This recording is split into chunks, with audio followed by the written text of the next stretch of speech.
How many days do you think a human can go without water? 30. 3 to 5 days. 30. These are the clips that make me look dumb.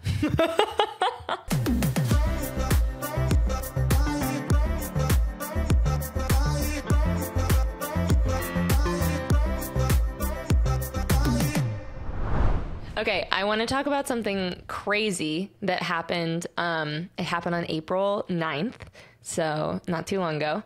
But this is the first time in my life I've at least seen this happen ever. 3 castaways were stranded on an island and were rescued after spelling help with leaves. Is this not my gosh, some, like a movie. is this not some cinematic nonsense? I love this. It's so crazy. So what happened was they were in a 20-foot open skiff boat. They were in the middle of the ocean, and they ended up getting stranded on an island in Micronesia.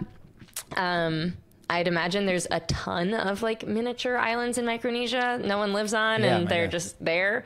So it's really crazy. After 6 days, which is also crazy. Can you imagine being on a stranded island for 6 days? On day 3, you're like, no one's ever coming.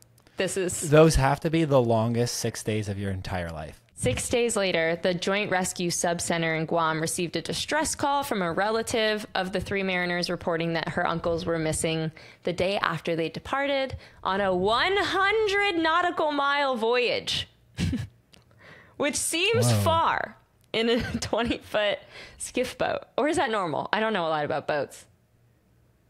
That seems long. It seems long.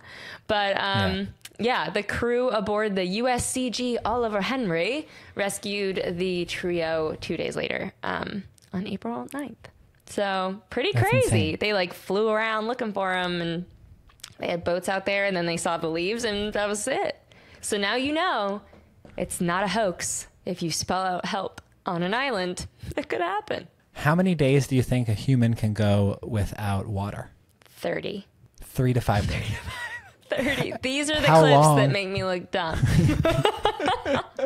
How long? Well, to your credit, who knows these things, right? Okay, how long can a human survive without food? 12 days. It's a range. If you have water, you could last a little bit longer. But it's estimated that humans can live 1 to 3 weeks without food. No. What? Yeah. 3 weeks? Oh my God, I can't live like 3 hours without a snack. Here's some additional information to consider. If someone has access to water but not food, survival time can be extended up to 2 months, but it's a very rough estimate. Oh my God. I just looked up something crazy. Go for it. The longest known time which anyone has survived adrift at sea is approximately 484 days. What? How? I don't know if this is accurate, but this is on the Guinness World Records website. Oh, so it had to be at least it's Guinness, and they're verifying parts of it. It's real, right? Wow, 484 that's days. That's insanity. That's totally insane. Oh my God. We'll get into that if I ever read this article. We should do a whole episode on just Guinness World Records stuff. That would be fun. All right, stranded on an island. You have to pick 3 friends to be stranded with you. Who do you pick? Is this like Facebook or MySpace, like top 7? That's actually so hard. Is it hard? The first person that I would want to be stranded with Kogan. is my brother, Kogan. Kogan, I know it. He's a practical guy. I feel like he'd be like fun to talk to, but he wouldn't talk that much. You know, he'd be like, can we just shut up for a few hours? Which I love. You love, because you love to do the talking. Which I need. And he can definitely kill something. I don't know. Yeah. Practical. Insects. I feel like the other option, God, that's so tough. I'm trying to think of like, it's the same as like my zombie apocalypse list. They have to be, they have to bring something to the table, you know? Yeah. But what am I bringing to the table on a stranded island? Really? You know? Comedic relief. Right.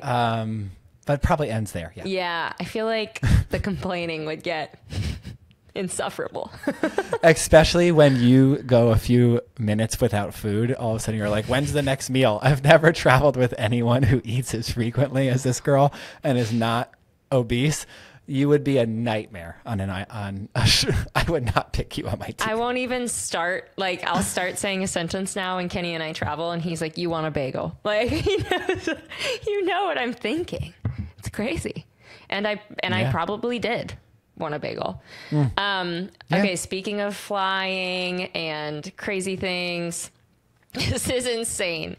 So this was recent as well. I was reading an article online about somebody getting in trouble on a plane, which are so much fun. I love those. This guy is disgusting.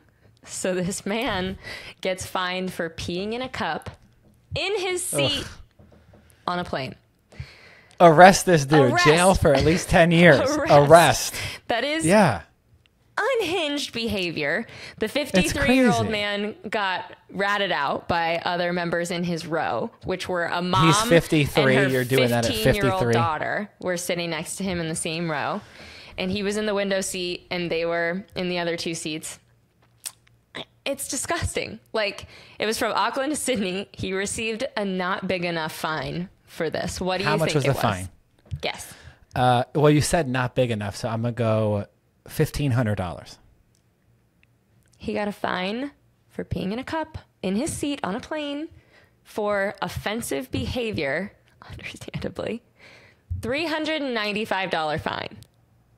Are you serious? $395? What? In America, I feel like you would go to jail. Yeah, that was what I thought was going to happen. I was like, oh, he probably got arrested. Yeah, it's just like a slap on the wrist, a funny story to tell his friends. He only had to cough up $400. That's insane. The article said that he spilled urine on the flight attendant as he was leaving the plane. No, like, can you imagine just sitting in the middle seat and then hearing tss, and you look over?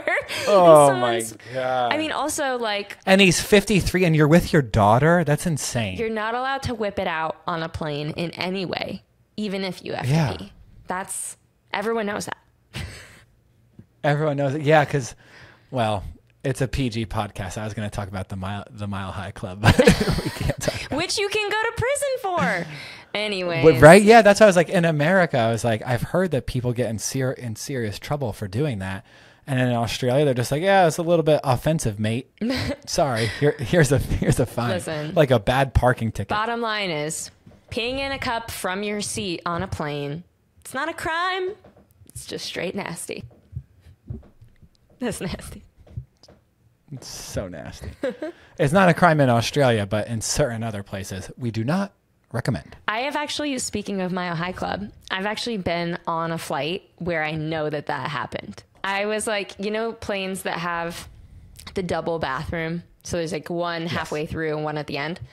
Yeah. So I was sitting towards the back of the plane so I could see the whole thing. She like went up and waited in line to go to the middle bathroom and someone was in there. So then she was like, she made it a thing. Like, you know, when you can tell that people are kind of acting for the other people, like she wasn't just acting normal. She was being like, oh, this one's taken, like being weird, and then goes into the back of the plane.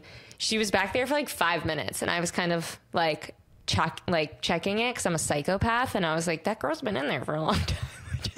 Now that I'm saying that out loud, I'm a creep. And then the guy that she was with, I saw them at the gate, they were making out, it was already spicy. I saw him get up, and then I saw him do the same thing. He like goes to check the other bathroom. The person's out of there and it's empty. And he was like, oh, guess I gotta go to the back one. Why not just walk to the back one? I don't know. So weird. But I remember like clocking it. Like I wouldn't really be paying attention that much unless it was interesting, which it was. And then he goes back there, and then they were back there for probably like 10 minutes. And when I turned around, there was like a line of people waiting for that bathroom. So I was like, ooh, now they're going to come out. Both, it's going to be hysterical. So I was looking back. I missed the moment they walked out, but the flight attendant walked up to them and like reprimanded them in their seat. And that I got to see. So I was like, you know what? Honestly, good for you guys. Hope you don't go to prison. That's cool. High five. I gave them knucks as I was leaving. No, I'm just kidding. But I should have. That'd be sick. Yeah. Oh, That's a crazy thing. No. Can you imagine? No. I get too paranoid. I don't. There's In not a this one, world. I don't think the juice is worth the squeeze for this Also, one. I like, think you should just if you're gonna patiently get wait. busy, I would not do it in the dirtiest place I could ever think of. That is so gross. It's gross. Gross. Yeah.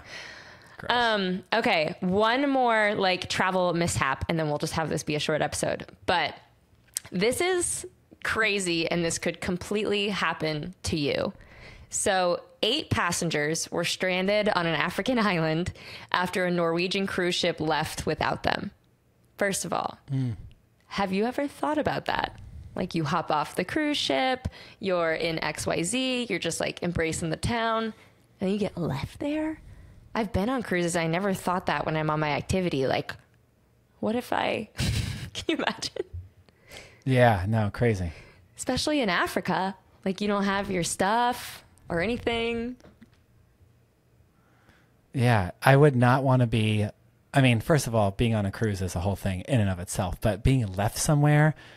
I mean, I guess if you're going to be left at a port, it's not like the worst thing. But I would assume, in doing this, it's like, it's a good reminder that, one, you need to travel with enough cash and money, right? Yeah. You need to have a cell phone. It needs to be charged. Yeah. When you're in other countries, you kind of have to take those precautions. So I don't know. It's kind of, And then their bags, crazy. like, all their stuff is unpacked all around their room, and they can't just like get their bags. Like, I don't even know how all of that went down. But here's my question.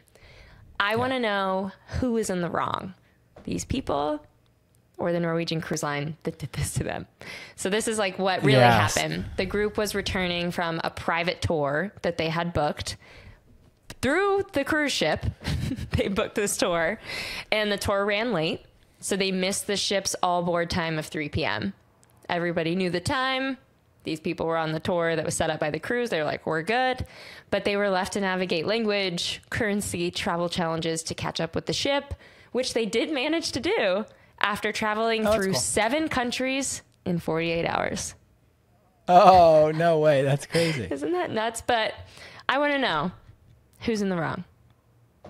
I think you have a personal responsibility to be on the ship. If you know it's going to be there at 3, even though that it is a cruise sponsored ship, you know, those are often like vendors and stuff like that. It's your responsibility as an adult to be back. And the cruise cannot just not leave. There's all considerations, I'm sure, that the ship has. The cruise can't just wait on people. And so the cruise has to run on time, right? Like if you miss a train, if you're in Europe and there's a 6:00 train and you show up at 6:02, that train's gone, right? Like no one waits.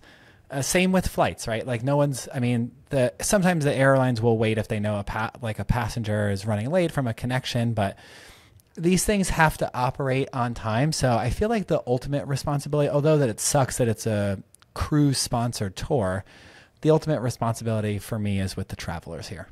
Yeah. I feel the exact same way.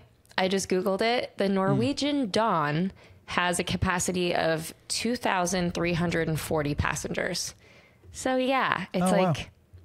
what are you going to do? Like stand at the ramp and make sure all 2,300 people are there? You gotta go. Yeah. And then what are you going to do? Like if someone gets drunk and you can't find them, how long are you going to wait? It's hard to make policy for your entire company. Yeah. It's too much. I'd say 3:00, book it. Let them find a way back to the ship. 7 countries in 48 hours. Can you imagine? That would be such an amazing race situation. You're just freaking Such a out. fun adventure. I hope that the people that happened to, that they made the most of it, you know, because I feel like there's 2 types of people. There's the people that will just bum them out and that'll be like the end of it. And there's people who are like, you know what? That was a bad situation, but let's have a little bit of fun. Let's get some drinks, some margaritas, play some music, and let's go through 7 countries to try to catch this boat. That's the again. attitude, for sure. Don't worry. I'll get all these people on the pod. They can tell us. Right. All right, you guys, that's our episode for today. I hope you have a really beautiful morning or afternoon or rest of your night or whatever it is.